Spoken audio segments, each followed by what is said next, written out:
देश की राजधानी दिल्ली से जुड़ी एक बड़ी राजनीतिक खबर सामने आ रही है। जो खबर सामने आ रही है वो राजनीतिक गलियारों में भूचाल मचाकर रख दिया है। आप सुप्रीमो अरविंद केजरीवाल को ईडी ने समन भेजा है। 2 नवंबर को केजरीवाल को ईडी कार्यालय में बुलाया गया है। यह समन के बाद से देश भर के राजनीतिक पार्टियों में खलबली मच गई है, खासकर इंडिया अलायंस में, क्योंकि इंडिया अलायंस के कई नेता ईडी और सीबीआई के रडार पर पहले से ही हैं और ईडी के जो लिस्ट है उसकी फेहरिस्त बहुत लंबी है। आपके 2 बड़े नेता पहले ही शराब नीति घोटाला मामले में जेल में बंद हैं। सबसे पहले दिल्ली के शिक्षा मंत्री मनीष सिसोदिया जेल के शिकंजे में हैं। उसके बाद मोदी सरकार पर लगातार हमला बोलने वाले सांसद संजय सिंह को ईडी ने गिरफ्तार कर जेल भेज दिया है। संजय सिंह और मनीष सिसोदिया की गिरफ्तारी के मामले में आप बोलते रही है कि कोई सबूत अब तक ईडी नहीं दिया है, परेशान किया जा रहा है, लेकिन दोनों की जमानत नहीं मिली है।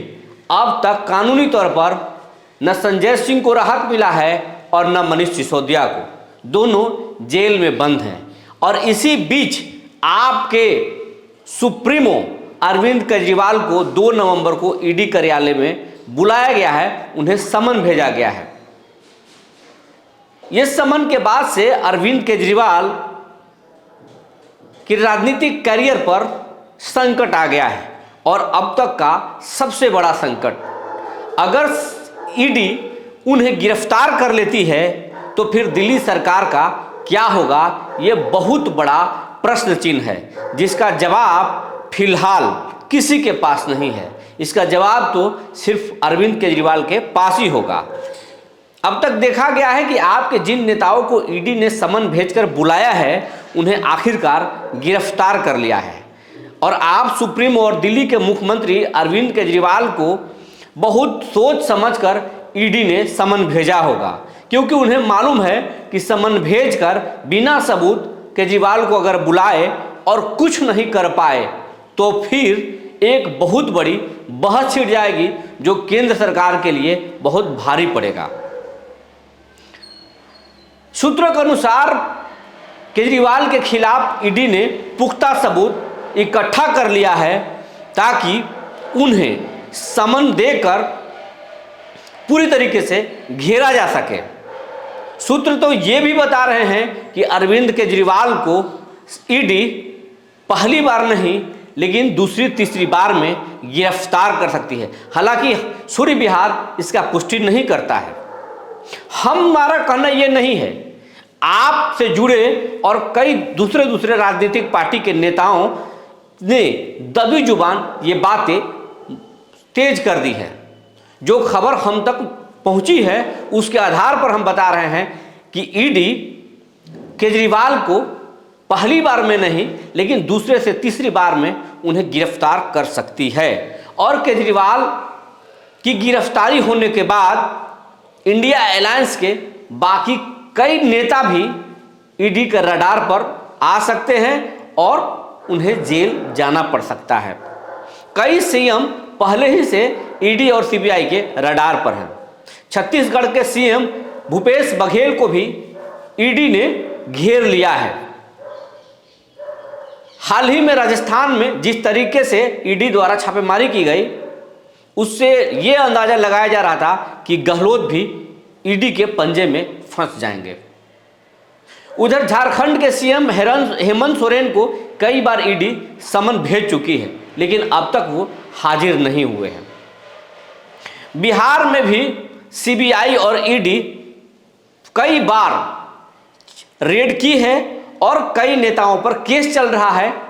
हालांकि कुछ मामलों में लालू परिवार को राहत मिली है कोर्ट से, लेकिन जिस तरीके की ईडी की तैयारी है उससे अंदाजा लगाया जा रहा है कि ईडी और सीबीआई की लपटें बिहार तक भी 2024 से पहले पहुंचेगी और यहां भी कुछ हो सकता है। इस पूरे मसले पर बिहार के दो अलग अलग नेता अपनी प्रतिक्रिया दिए हैं जो हम आपको दिखाना चाहते हैं। कांग्रेस के एमएलसी क्या कुछ बोले हैं और जेडीयू सरकार के मंत्री और नीतीश के करीबी मंत्री अशोक चौधरी भी इस पर अपनी प्रतिक्रिया दी है। देखिए दोनों नेताओं ने क्या कुछ कहा है। कांग्रेस के सभी वरिष्ठ नेताओं को कितना परेशान करने की कोशिश की, हमारे कई मुख्यमंत्रियों को परेशान किया। अभी हाल में राजस्थान के मुख्यमंत्री के बेटे और उनके परिजनों को परेशान किया। छत्तीसगढ़ में यही कर रहे हैं। राहुल गांधी से लगातार कई घंटे पूछताछ करते रहे, निकला क्या वो तो बताते नहीं जनता को। आम जनता में एक मैसेज पहुंच गया है। भारतीय जनता पार्टी अपनी विफलताओं को ढकने के लिए, विपक्ष की आवाज़ को दबाने के लिए इस तरह के हथकंडे अपनाती है और जनता इसका जवाब देगी। इंडिया गठबंधन बन रहा है, इससे भी हड़बड़ा गई है बीजेपी। इंडिया गठबंधन बन नहीं रहा, बन चुका है। पिछले चुनाव में भी पार्लियामेंट का इलेक्शन में बीजेपी गठबंधन को मात्र 38% वोट मिला था, वो सरकार में आ गई। बाकी 62% जो वोट था वो अलग अलग खेमों में बट गया। बीजेपी को वोट नहीं गया, लेकिन गैर भाजपा पार्टियों में अलग अलग बंटने की वजह से बीजेपी को फायदा मिला। अब वो स्थिति नहीं है। हमारी इंडिया गठबंधन में जितने दल शामिल हैं वो एक सशक्त विकल्प के रूप में आ गए। अब वो 62% वोट जो बीजेपी को नहीं गया था, अलग अलग खेम बटा था, जिसका फायदा बीजेपी को मिला, वो 62% वोट इस बार हमारे इंडिया गठबंधन को मिलेगा। बीजेपी की सफाया होगी और कांग्रेस के अगुवाई वाली इंडिया गठबंधन को जीत। ठीक तो बार बार ये तो कहा ही जा रहा है ना, कहीं पॉलिटिकल वेंजेटा दिखता है। जो लोग ऑपोजिशन में हैं उनके ऊपर कार्रवाई हो रही है। हमको लगता है कि न्यायालय को देखेगा इन सब चीजों को। क्या लगता है कि विपक्षी एकता से कारण ये हो रहा है कि पहले हेमंत सोरेन, अशोक गहलोत और अब नहीं, तो हम तो बोल ही दिए ना कि परसेप्शन तो ये बन ही रहा है ना कहीं पॉलिटिकल वेंजेटा है।